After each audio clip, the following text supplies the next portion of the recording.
pessoas lindas abençoadas, sejam todos bem-vindos. Eu sou Cris Cole e hoje eu tenho aqui algo muito especial para compartilhar com vocês, que eu já venho compartilhando há alguns dias e vou continuar. Esse mês é um mês de celebração, primeiro porque a segunda turma do curso de terapeutas, de formação em terapeutas, já começou e tem sido bênção, graças a Deus. E chegamos a 100 mil inscritos, então eu encomendei esse bolo para celebrar aqui com vocês. Vocês podem ver que hoje eu estou um pouquinho mais produzida. Eu contratei uma pessoa para vir aqui fazer maquiagem, tirar algumas fotos para poder postar para vocês.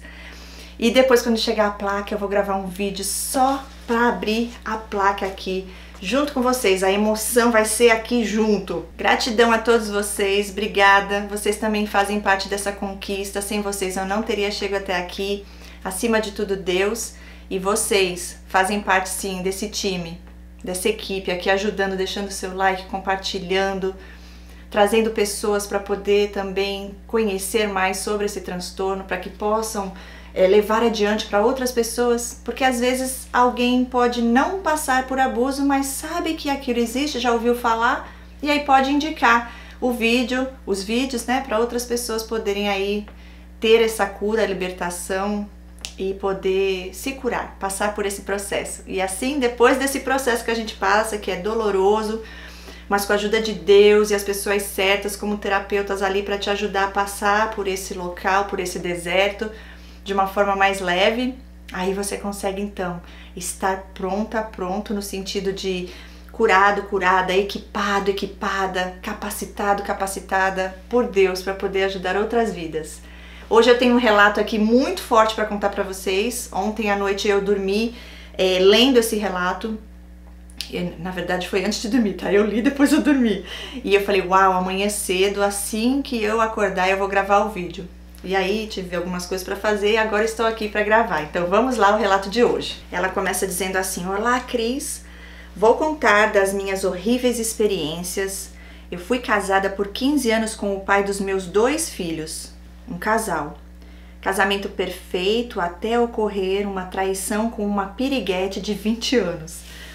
Eu não aguento vocês, gente. Tem umas coisas que vocês falam que eu dou risada aqui. Melhor rir do que chorar, né? Já chega o tempo do choro. Agora é levar a conscientização, ajudar outras vidas e ser feliz. Continuando. Um deslize, no caso, como dizia ele, e eu não perdoei na época. Te traiu com uma piriguete de 20 anos e aí fala, foi um deslize, a tentação, foi o inimigo, né? Só que o problema, gente, é que assim, outro dia eu fiz um post falando que nós fazemos muitas coisas que os narcisistas também fazem. Não todas, tá? Tá aí repreendido em nome de Jesus. Mas algumas coisas sim. E uma delas também pode ser, uma vez na vida você trair. Só que o que acontece, qual a diferença? É a intenção no coração e é o caráter. Quando pessoas que são pessoas do bem, são pessoas capazes de se arrepender, que têm temor a Deus, traem ou fazem alguma outra coisa que foge da obediência a Deus, da vontade de Deus, onde você está ali pecando, quando vem a consciência, você se arrepende, você pede perdão e você não continua fazendo aquilo. Permanecer no erro é iniquidade e aí é um pecado consciente e é isso que Deus olha, a intenção do coração. Então a pessoa te trai e aí continua traindo, quer dizer, que deslize é esse que não passa nunca? Deus fala que para cada tentação nós temos poder para resistir, ok? Aí ela fala assim, e se eu soubesse que eu passaria tudo que passo hoje, no caso, né, com outro pior, eu teria perdoado ele, porque nesses 15 anos ele foi ótimo marido e ótimo pai. E se arrependeu muito do que fez. Hoje ele é casado com outra pessoa bacana e vivem bem. Olha, a gente não pode, né, como eu posso dizer, porque foi pior com o outro, então fica com um que é ruim, mas nem tanto. Não, Deus tem algo melhor para você. Nenhum nem o outro, mas há alguém melhor. E eu vou te falar no final, que foi o que eu senti aqui para deixar para você, né, da situação que você contou aqui. É bem forte, mas eu entendi o porquê, né, disso aqui tá acontecendo. E o caminho para você percorrer, para você não permitir que isso continue acontecendo. E ela diz assim, bom, a partir dessa separação me envolvi primeiro com um louco que já veio para minha vida com mentiras dizendo ser evangélico, sem vícios e de boa família. A família realmente me acolheu muito bem. Ele no início era um príncipe e me tratava como rainha. Com 1 mês de namoro veio trazendo aos poucos as coisas dele para o meu apartamento e quando dei por mim, aos 4 meses já estava dentro da minha casa morando. Como ele não gostava de apartamento, porque dizia que tudo que se fala faz o vizinho escutar, né? Tudo que se fala e faz, né, no apartamento os vizinhos escutam. Alugou uma casa e fomos morar lá. Fui deslumbrada com uma casa luxuosa em um bairro muito bom. Ele pagava tudo e não deixava faltar nada. Meus 2 filhos foram comigo. Com o tempo, ele começou a ficar incomodado com a presença dos meus filhos e toda sexta mandava eles irem para a casa do pai e só voltar na segunda. Então, o final de semana ficamos sozinhos e no início era um mar de rosas, mas depois de um tempo esse homem virou. Ela falou que ele era um louco, né? Vamos ver o porquê. Ele passou a querer que eu dividisse todas as despesas em 4 partes e ele pagaria 1 e eu 3 devido eu ter 2 filhos que não eram dele. Uau! Eu ganhava pouco e tudo que eu ganhava ia para essas despesas. E aí o que eu queria ou precisava tinha que pedir para ele. Eles adoram, né? Para você ficar lá se humilhando, implorando e eles só abusando. Ok, ela diz, lembra que ele disse que no início não tinha vícios? Pois é, na convivência do dia a dia descobri que bebia, fumava cigarro e maconha. E só soube com a convivência diária, ele escondia muito bem. Eu nunca tinha sentido o cheiro, mas comecei a desconfiar com as saídas demoradas dele e voltava muito zen. Um dia segui ele e vi ele entrando num bar. Fiquei de longe e vi ele bebendo e fumando. Fui até ele e quando me viu ficou transtornado. Gente do céu! Viemos para casa, ele aos berros comigo na rua.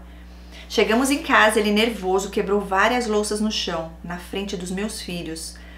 Ficamos assustados, acuados no canto e nunca tinha visto ele assim. E ele disse, a partir de hoje as coisas vão mudar devido ao seu comportamento de ir atrás de mim. Ah, agora ele vai se vingar de você, né? Quem mandou ir atrás de mim? Quem mandou ver que eu tava mentindo? Quem mandou você se posicionar e fazer algo por você, já que você seguiu a sua intuição? Não, você não foi submissa. Então agora você vai pagar. Daqui pra frente agora você vai ver o outro não, o verdadeiro eu.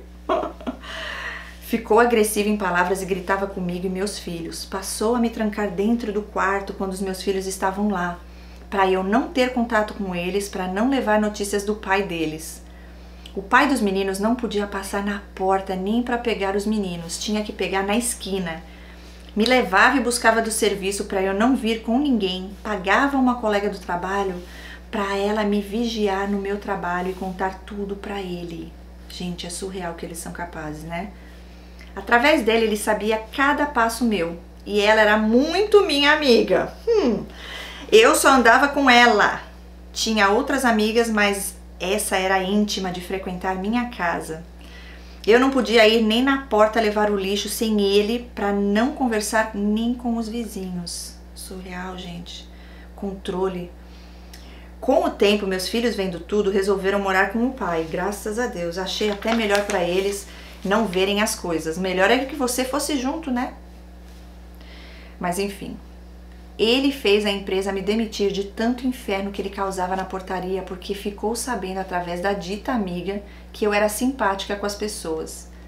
A partir daí fui mantida presa no quarto. Me levava comida, não tinha como eu sair, tinha grades na janela. Gente, isso é um cativeiro, né? Isso é prisão, isso é tortura. Isso é crime. Eu chorava, gritava o dia inteiro. E um dia veio a vizinha perguntar o que era. E ele disse que eu estava com um surto, tendo um surto, e que era normal eu gritar. Meu pai do céu. Nada que ela pudesse se preocupar e ela foi embora. Ele me levava para ver meus pais e dizia que se eu contasse ele me mataria. Lá me tratava muito bem, com muito carinho. Meus pais tinham muito apreço por ele. Era super gentil na frente deles e me tratava como era no início. Mas em casa era um demônio. Teve um dia que consegui sair do quarto e fui pra rua. Ele foi atrás com o carro e jogou o carro pra cima de mim. Caí no chão, ele me pegou e voltou pra casa. Me trancou novamente no quarto. Mas um dia foi trabalhar de moto e esqueceu de trancar o quarto. Aproveitei, peguei todas as coisas dele, coloquei no carro e levei tudo para a mãe dele. Cheguei lá aos prantos, descontrolada, e contei tudo para eles, que ficaram perplexos. Mas o pai nessa hora disse: ele não mudou nada. O próprio pai dele me levou na delegacia, fizemos um BO e ao voltar para casa troquei as fechaduras de casa. Fui para os meus pais com o pai dele comigo, contei o que eu vivia e eles me mandaram para casa de uma tia que ele não conhecia. Quando ele voltou, não teve como entrar e ele enlouqueceu. Foi nos meus pais e eles disseram que não sabiam de mim. Então foi para casa dos pais, onde ficou sabendo, e como soube do BO, perdi tudo, móveis e utensílios. Ele entregou a casa e voltou a morar com os pais dele. E eu fiquei sabendo porque a mãe dele me contou depois. Depois disso, troquei o chip e não pude voltar para o meu apartamento e nem para a casa dos meus pais, porque sempre ele ia lá. Me perseguiu por vários meses, aluguei outro apartamento e fui morar longe, sem dar endereço para ninguém. Ótimo. Só meus pais sabiam. Quando ele desistiu de ir nos meus pais me procurar, é que voltei a ter contato com minha família e filhos. Sofri muito, mas me libertei desse ser. Fiquei 4 anos sozinha, no meio tempo meus filhos voltaram a morar comigo. Frequentamos a igreja, acabei conhecendo outra pessoa que era muito galanteador, muito carinhoso. Ele tinha uma filha de 3 anos e essa menina me chamava de mamãe, porque a mãe dela não tinha contato com ela e aí acabamos nos envolvendo por causa dessa criança. Com 1 ano que a gente estava namorando, fomos morar juntos e nessa convivência de mais de 1 ano e meio na mesma casa é que eu fui descobrindo o outro lado dele. No início era maravilhoso, depois tudo mudou. Vê como se repete? Príncipe depois vira o sapo endemoniado. Uma mania de grandeza, tudo dele era melhor, dizia para as pessoas que tinha carros caros, tinha empresa e que na verdade era tudo mentira. E ele acreditava nas próprias mentiras. E ai de mim desmenti-lo. E eu ficava sem saber o que fazer e o que falar diante das mentiras dele. E aí ele começou a mentir para mim. Começou a sair sozinho e chegar tarde, sempre falando que estava trabalhando, e eu acreditava. Quando a gente ia em qualquer festa de familiares dele, ele sempre me desprezava, começou a me menosprezar na frente das pessoas e exaltar a si mesmo. E mesmo com esses indícios, eu ainda estava encantada com ele e deixei a coisa prolongar. Mesmo com tudo isso acontecendo, eu não tive força para terminar. E ele sempre me prometia que iria mudar. Todas as vezes que eu ia terminar, me prometia casar comigo, que após o casamento, com certeza, tudo seria diferente. Ele estava nervoso e estressado porque a gente não tinha relação sexual e só ia acontecer depois do casamento. Foi aí então que colocamos os papéis para correr e aí a coisa só piorou. Começou a ficar agressivo, nervoso, tudo estava ruim para ele, tudo era motivo de briga. E nessa época eu estava desempregada e me dediquei totalmente à filha dele e aos cuidados da casa. Eu era mãezona para a filha dele, levava e buscava da creche e fazia tudo para eles e nada estava bom para ele. Colocava defeito em tudo. Gritava comigo e meus filhos. Então meus filhos, vendo aquilo, já ligou com tudo que eu tinha vivido com o outro e novamente voltaram a morar com o pai deles. Aí é que o inferno realmente piorou. Aí nisso os papéis já estavam correndo e só foi piorando as coisas. Então eu queria cancelar o casamento e ele sempre prometendo que ia mudar, que ele estava só nervoso porque estava aproximando o casamento, que era muita responsabilidade. E detalhe, não tínhamos relação sexual e sempre a desculpa dele era que por causa da igreja a gente não podia fazer nada e eu caí naquela, então achava que ele era respeitoso. E quando eu fui ver, na verdade mesmo, não era nada do que eu pensava, exato, não era nada por causa que era respeito, né? Ela já vai falar aqui o que foi. Ela diz: aí, como eu já tinha muito convívio com a família dele, fui viajar com a mãe dele e ele pensou que a gente fosse ficar mais tempo do que ficamos. Quando eu cheguei em casa de surpresa, aí que foi a descoberta que foi para mim a maior decepção. Eu cheguei em casa e peguei ele na minha cama com outro homem. Fiquei travada e eu não sabia nem o que falar ou fazer. Fiquei em choque e ele simplesmente disse para mim que não era nada do que eu estava vendo ou pensando. Gente, você tá vendo ali, ó. a pessoa na cama com outro homem, fazendo, né?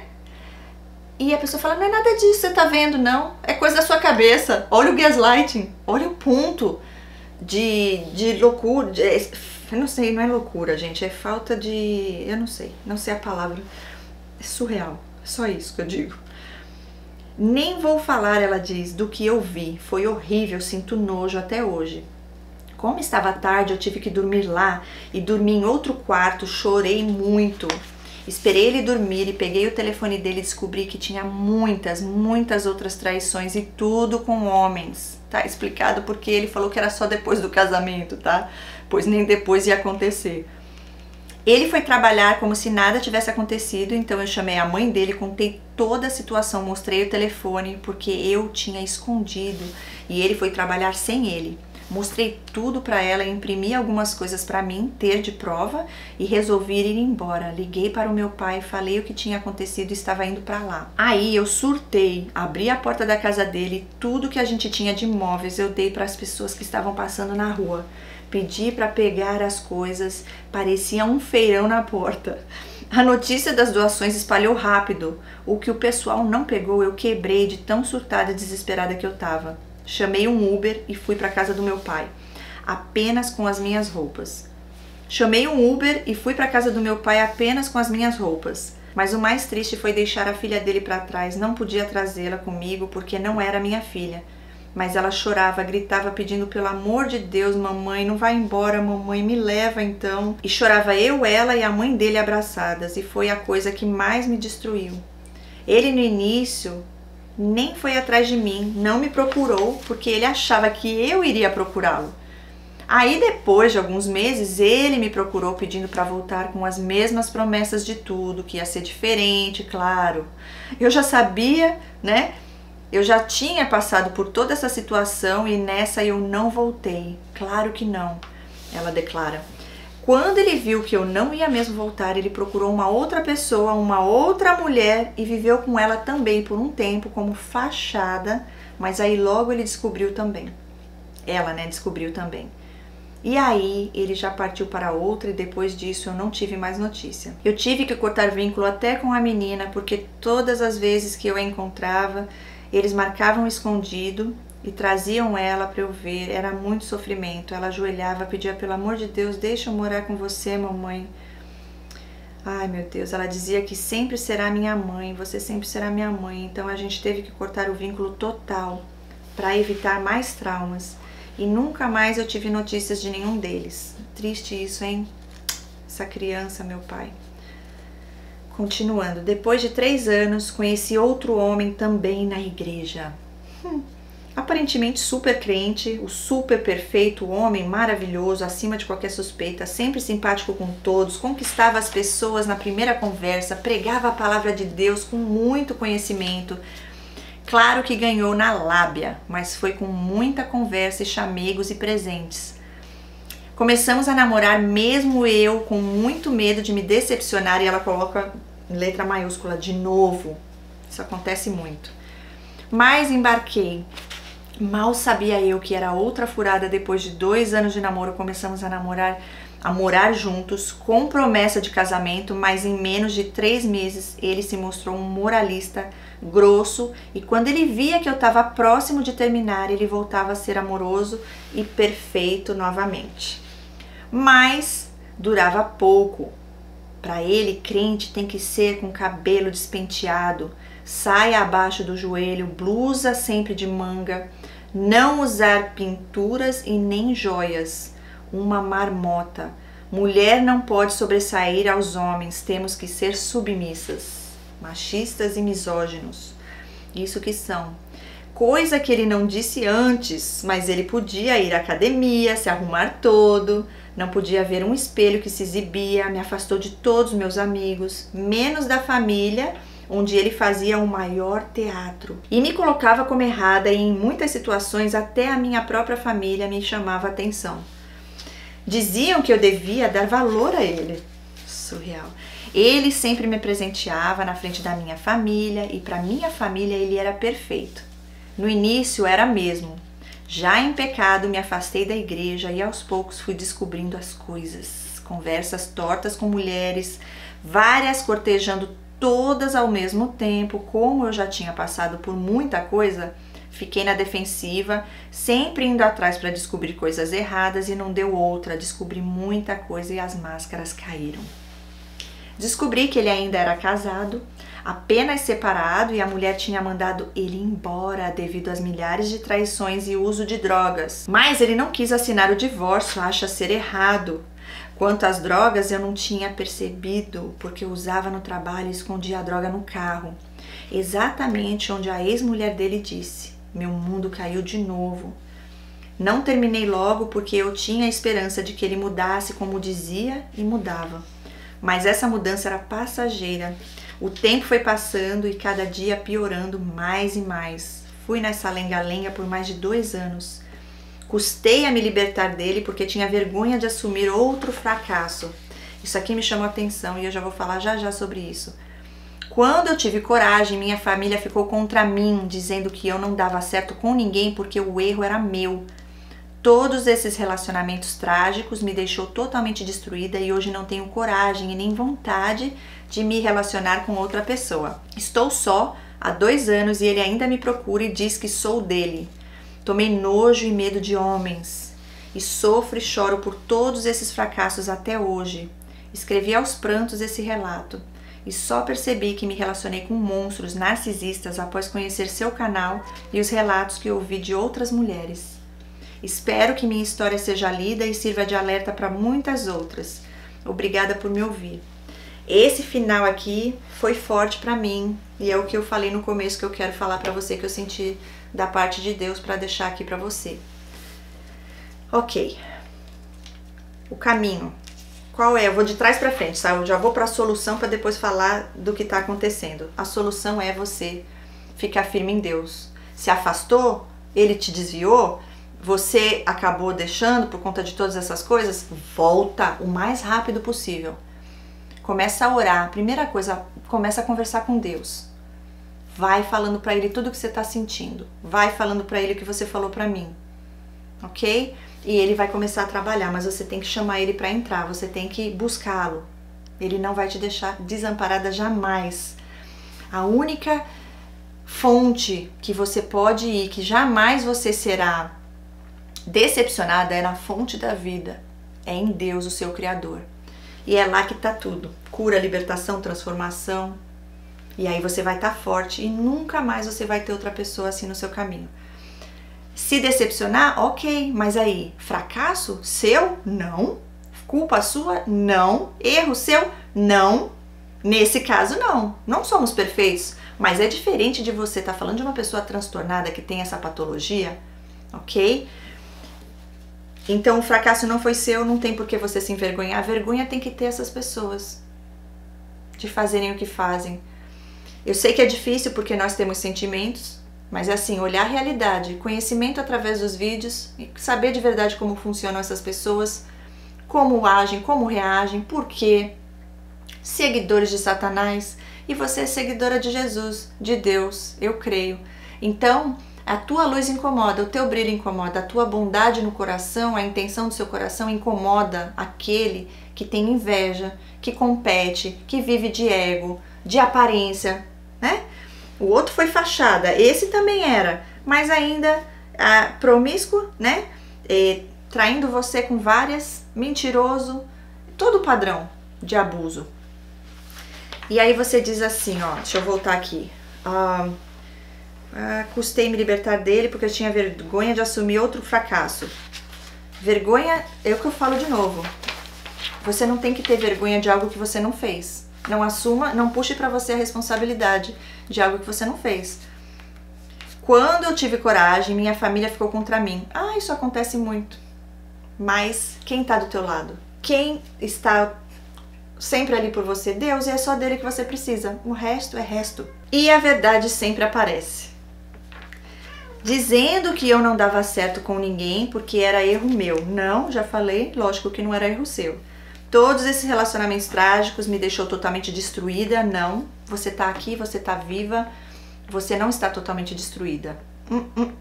É o que o inimigo queria, né? Mas não conseguiu, porque Deus é mais. E hoje não tenho coragem nem vontade de relacionar com outras pessoas. Estou há 2 anos sozinha, né? E ele ainda me procura e diz que sou dele. É o que ele quer, que você fique lá presa o resto da vida. É bloquear, é contato zero. Você não tem nada com ele, você não tem filhos com ele. Finge que morreu, ok? Ele vai falar que você é dele, porque parece que é porque ele te ama e vai ser pra sempre. Não, é posse, porque ele acha que você é um objeto que tem que estar lá pra servi-lo, servi-la pra sempre. Você não tem o direito de ter vida, de viver os propósitos de Deus. Não, ele acha que ele é o seu dono, só que não. Tomei nojo e medo de homens. Nojo e medo de homens mau caráter. Veja só, não generalize. Por quê? Porque existem homens que são homens bons, que são homens dignos, homens que seguem a Deus. Os que decidiram seguir a Satanás, lixo, ok? Não é sua responsabilidade, você não precisa estar com homens assim, não, e não é o que Deus quer pra você. Nojo sim, medo não, porque Deus é mais. E você diz, e sofro e choro por todos esses fracassos até hoje, pois chegou o dia de dar um ponto final nisso, um basta nisso? Vamos começar a alegrar a Deus, fazendo a vontade dele, que é o que ele quer que você faça, ao invés de ficar dando alegria pra Satanás, pra ver você lá? Eu não dou esse gostinho não, gente. Não dou mesmo. Outro dia eu vi um vídeo que eu morri de rir. Assim, o inimigo hoje falou que... Hoje ele acha que eu desanimei, né? Aí acorda já lá cantando uma música, tocando uma música, né? E eu aqui, ó, já acordei animada. É você levantar, pôr o pé no chão e o inimigo falar, lascou. Lascou que ela tá aí. Você é filha de Deus, do Todo-Poderoso, do Rei. Então tome posse disso. Mas busque a Deus, coloque Ele acima de tudo. Ele em primeiro lugar e todas as outras coisas serão acrescentadas. E você termina dizendo, né? Escrevi aos prantos esse relato. Eu sei que não é fácil, mas esse relato pode ter certeza que já é o início da sua cura. E cada vez que você chora, mais forte você fica, porque tá limpando. É preciso, isso é o processo. Dói, mas a recompensa vem. Uma hora que você chegar do outro lado, que é quando você passar por essa cura, e gente, eu falo pra vocês, o curso de formação em terapeutas, isso acontece lá dentro. Todos que estão ali se acolhem, entendem a dor do outro e a gente dá força um ao outro, motiva um ao outro. Temos o grupo do WhatsApp, ali a gente troca mensagens, testemunhos. Se você pode, vem. Temos terapia em grupo, ali é um intensivão de 6 meses e o melhor, você sai de lá já podendo ajudar outras pessoas sendo terapeuta, ainda tendo a sua renda financeira, sua independência financeira, e é tudo para honra e glória de Deus. Mas você tem que ter essa vontade no seu coração e também ter a confirmação de Deus. Então ore, mas vem, se você sentir que é para ser, Deus confirmou, não deixe passar o tempo, até dia 5 ainda você pode entrar na segunda turma. Caso contrário, aí você pode se inscrever para a próxima turma, que é o ano que vem, ok? Eu deixo aqui porque eu sei o que é estar ali, gente. E é libertador, é lindo. E o que acontece? Ela descobriu que se relacionou, né, com essas pessoas depois dos vídeos. Então Deus te revelou para te libertar. É um processo, você já começou, né? Começou como? Você já se levantou escrevendo o relato aqui. Isso já é o primeiro passo. O caminho é Deus acima de tudo, terapia precisa muito no seu caso, porque você vai fortalecer o que é preciso fortalecer, curar o que precisa ser curado, para você tirar essas crenças que vieram por conta dos traumas, das decepções, porque isso é engano do inimigo. Por que os narcisistas vêm em nossas vidas e fazem tudo isso? Exatamente para você nunca mais conseguir se relacionar, para que você perca a esperança, para que você deixe de crer em Deus e no amor e em tudo, porque eles não creem em nada. Ok? Então não se permita. Não é isso que Deus quer pra você. Então eles só vão conseguir fazer isso e você ficar aí nesse lugar paralisada e com todos esses sentimentos tóxicos que eles projetaram em você, se você permitir. Ok? Você é muito mais forte. Nós somos muito mais fortes do que imaginamos. Veja de verdade o que Deus te diz, o que Deus fez, está fazendo e ainda fará na sua vida e através da sua vida. Foque nisso, ok? E qualquer coisa que venha que não traga paz, qualquer sentimento ruim, qualquer coisa de que eu não creio mais em ninguém, esse é o momento de tipo assim, ok, agora eu vou me cuidar, agora eu vou me curar, agora eu vou tratar de mim. Um tempo de solitude, onde você vai fazer uma autorreflexão, você vai se tratar no sentido de, como eu falei, se fortalecer. Conhecer o teu lado forte, o fraco, e o forte será potencializado a seu favor e o que está de fragilidade vai ser curado, você será liberta e agora será algo que irá trazer algo para teu benefício e não algo que vai te prejudicar. E aí, uma vez que você está bem, que você passou pelo processo da sua identidade espiritual, aí você vai saber o teu valor, amor próprio, você não vai mais aceitar migalhas e vai reconhecer alguém tóxico antes de se relacionar com esse alguém. O melhor é que muitas vezes você chega num nível tão poderoso de discernimento, de amor próprio e Deus em primeiro, que essas pessoas nem chegam mais até você, não conseguem, porque vê que ali não vai conseguir nada. Eles leem você e vê, ó, essa daí já tá completinha em Deus, já supriu no único que pode suprir, então aqui eu não tenho brecha para entrar. Tá bom, linda? Eu deixo aqui pra você essa mensagem. Triste o que aconteceu com essa criança, mas Deus cuida, porque acima de tudo, antes de ser filha dele, ou sua, no sentido de coração, ela é filha de Deus. Então Deus cuida dela. Não carregue esse peso, essa culpa, porque não foi sua culpa. Liberte-se disso, fique firme e siga o caminho, no foco. E você vai ver, grandes coisas o Senhor tem ainda pra fazer e esse é só o começo. Recebe, ok? Sorria. Eu quero ver todas essas lágrimas sendo transformadas em alegria. Para honra e glória de Deus, para testemunho disso, para engrandecer a fé de outras pessoas. Você vai falar, um dia eu pensei isso, um dia eu deixei de acreditar naquilo, mas Deus me levantou. E eu digo, sim, é possível, sim, existe amor, sim, existem homens bons, sim, existe. Mas para a gente poder identificar isso, para a gente poder ter isso, a gente primeiro tem que passar a nos cuidar, passar pela cura. E aí sim tudo acontece. É isso, gente. Eu espero ter ajudado. Obrigada de coração por tudo que você colocou aqui. Foi lindo o teu relato. Você conseguiu descrever aqui de uma forma bem clara e até em alguns momentos divertido, né? Então, fique firme nessa força. Continue seguindo nessa fé, no seu Criador. E tudo ficará melhor, ok? Beijos no seu coração, beijos no coração de todos vocês. Deus abençoe grandemente e nos vemos em breve no próximo relato. Até lá!